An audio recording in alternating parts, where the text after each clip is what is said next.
Good morning everyone welcome back to my channel new blog. तुम्हारा सबाई केमन आछो? आशा करी भालो आछो और तुम्हादेर भालोबासाय आमिओ भालो आछि। आज के सोमवार और एखन बाजे सकाल 7:30। आजकेर ब्लगटा आमि एखान थेके स्टार्ट करलाम। तो आज के श्रावण मासेर द्वितीय सोमवार, तो सेहेतु आजके आमादेर निरामिष होबे और सोमवारे शिव पुजो करते होबे। तो ताड़ाताड़ि करे एखन काज टाजगुलो करे निई, তাহলে পুজোটাও তাড়াতাড়ি করতে। পুষোনাকে আমি ঘুম থেকে আগেই তুলে দিয়েছি, এখন ছেলেকে তুলে দেবো। ছেলের 8টা থেকে টিউশন আছে, তো এখন টিউশন যায়। 8টা বেজে গেছে, ছেলে এখন টিউশনে চলে গেল। তো আমি এখন ঘরটরগুলো পরিষ্কার করে নিই। তো এখন চা করে নিয়েছি, তোমাদের দাদা ভাইয়ের আমি এখন চা খাবো। আর চাটা নামিয়েই ছেলের জন্য স্কুলের ভাতটা বসিয়ে দিলাম, কারণ ও স্কুল যাবে, তো সেজন্য ভাতটা বসিয়ে দিলাম। 9টা বেজে গেছে, ও 9:30টার মধ্যে চলে আসবে, ভাতটা খেয়ে নিব। বলো, দাদু অপেক্ষা করছে তোমার জন্য, গাড়ি টাড়ি বার করে নিয়েছে। থেকে এসে তো একটু লেট হয়ে যায় রেডি হতে, আর ওইদিকে বাবা তারা দিচ্ছে যে আয় ভাই আয়, আমি রেডি হয়ে দাঁড়িয়ে আছি তোর জন্য। তো এখন ছেলে বেরিয়ে যাচ্ছে, স্কুল যাচ্ছে। হ্যাঁ এসো, রোদ, টাটা।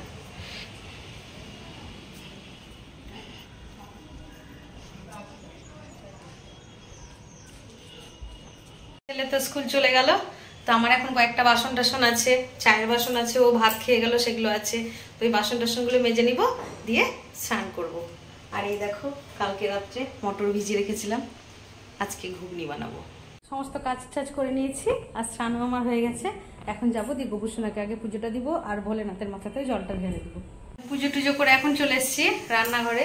তো এই দেখো, এখানে মটরটা সেদ্ধ বসে দিয়েছি, আর ময়দা মাখবো, সেই জন্য ময়দা নিয়ে নিয়েছি। এখানে আছে রুল ময়দা, পরোটা বানাবো একটু চিনি দিয়ে মিষ্টি মিষ্টি। মটরটা এখানে সেদ্ধ হয়ে গেছে, আলু দিয়েছি 2টো। আর এখন আমি আদা আর কাঁচা লঙ্কাটা বেটে নেব, লাল কাঁচা লঙ্কা এটা। এই যে আমার ঘুগনি রেডি হয়ে গেছে, আর এখানে দেখো পরোটাগুলো ভাজছি, গোল গোল করে পরোটাগুলো ভেজে নিচ্ছি। ওই রেখেছি ছেলের জন্য, ছেলে আসলে গরম ভেজে দেবো। ও 3টে খায়, আর একটা আমি এক্সট্রা রাখলাম যদি খাই, সেই জন্য একটা এক্সট্রা রাখলাম। আমাদের দাদাভাইকে খেতে দিয়ে দিয়েছি। এ দেখো পরোটা, এই যে ঘুগনি, আর এই যে মিষ্টি। এই মিষ্টিটার নাম কি জানো? এই মিষ্টিটার নাম হচ্ছে আবার খাবো। পরোটাটা খুব নরম হয়েছে, খেলাম, ভালো লাগলো। তোমাদের দাদাভাইয়েরও খাওয়া হয়ে গেছে আগেই, ওকে একটু আগেই দিয়েছিলাম, আমি একটু পরে খেলাম। তো এখন বাজছে 2:45। তো তোমাদের দাদাভাই একটু পরে আনতে যাবে, 3:15-20 দিকে আনতে যায় ছেলেকে। তো ছেলেকে যখন ও আনতে যাবে, তখন আমি পরোটাগুলো ছেলের জন্য গরম গরম ভেজে দেবো। সকালে সেই খেয়ে গেছে, টিফিনও সেরকম কিছু নিয়ে যায়নি, আজকে একটা খালি লাড্ডু নিয়ে গেছে। তো এসে একটু গরম পরোটাটা খাবে, তাহলেও ভালো লাগবে। ছেলে স্কুল থেকে চলে এসছে, ও বাথরুমে গেল ফ্রেশ হতে। আর আমি এখন এই যে পরোটাগুলো ভেজে নিচ্ছি, গরম গরম ভেজে দেবো, আগেই বললাম। এমনিতে পরোটা লুচি ঠান্ডা হলে ভালো লাগে না খুব একটা খেতে, তো বললাম ঠিক আছে, ও আসুক, গরম গরম ভেজে দেবো। এখন ঘড়িতে সময় 6:30। রেডি হয়ে গেছি দোকান যাবো বলে। তো চলো দোকানে যাওয়া যাক। দোকানে চলে এসেছি। আজকে মোটামুটি রাস্তাতে ভিড় আছে, আর খুব গরম পড়েছে আজকে। দোকানে এলেই না এই নিতে হবে সেই নিতে হবে, তোমাদের দাদাভাই বলবে দোকানে এলেই তোমার এই নেওয়া সেই নেওয়া। কিন্তু কি করব বলো, আমি তো সারাদিনে আর বেরোই না বাড়ি থেকে যে কিছু কিনবো। সে সন্ধ্যেবেলাতে আসি, তো দোকানে একটু বসি, তারপরে যা যা নেওয়ার থাকে নিই। তো তোমাদের দাদাভাই রেগে যাবে। তো এখন চলো একটু লিকুইড দুধের প্যাকেটগুলো নেব। কত দেব?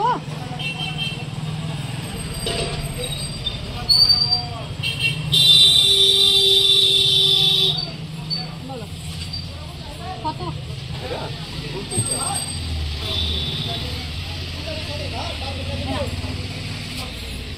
তোমার দুধ নেওয়া হয়ে গেল,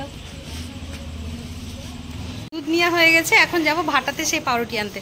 আর এই দেখো পেছনে হচ্ছে আমার ছেলের বন্ধু, যে আমার ছেলের সাথে খেলে। তো আজকে তাই বলছে আন্টি অরিত্র আসেনি? আলাম না, ও তো আসেনি, বাড়িতে রয়েছে। তো আমার সাথে এখনো একটু দাঁড়িয়ে আছে। এই যে ভাটা চলে এসছি, এখন গরম গরম টাটকা টাটকা রুটি, ওই যে মেশিনে এখন পাউরুটি তৈরি হয়। এই যে পাউরুটি নিয়ে নিয়েছি, টাটকা টাটকা পাউরুটি 2 প্যাকেট নিয়েছি। বাবা মাকে একটা দিয়ে দেবো নিচে, আর ওপরের জন্য আমাদের একটা নিয়ে নেবো। দোকানে থেকে বাড়ি এসে ফ্রেশ হয়ে গেছি। আর এই দেখো হাতে নিয়ে নিয়েছি আটা, মানে এটা ময়দা না, এটা আটা, গমের আটা। এখন এটা দিয়ে বানাবো রুটি, রাত্রের খাবার। চলো এখন ময়দাটা মেখে দেখো, রুটি ভেজে নিয়েছি। আর আমি দেখো 3টে পরোটা ভেজেছি। তো আজকের এই পরোটাটা নর্মাল পরোটা না, আজকের এই পরোটাটা চিনির পরোটা, চিনি দিয়েছি ভেতরে। সেখান দিয়ে আমি দেখো পরোটা বানিয়েছি, চিনির মিষ্টি পরোটা। আর এই দেখো ঘুগনি দুপুরে করেছিলাম, ঘুগনিটা আছে। মিষ্টিটা আমি আর খাবো না, যেহেতু আমার পরোটার মধ্যে চিনি দেওয়া আছে, আমার আর মিষ্টি খাওয়া লাগবে না। অনেক দিন আগে চিনির পরোটা খেয়েছিলাম, তখন ভালো লাগছিল। আজকে কি জানি হঠাৎ করে মনে হলো একটু চিনির পরোটা বানাই, সেই জন্য আমি আজকে চিনির পরোটা বানালাম। বেশ ভালোই লাগলো খেতে। ছোটোবেলায় আমরা খেয়েছি, এখন বড় হয়ে গেছি সেজন্য খাওয়া হয় না, কিন্তু বেশ ভালো লাগলো। ভাবছি ছেলেকেও এক একদিন টিফিনে দিয়ে যেতে পারে।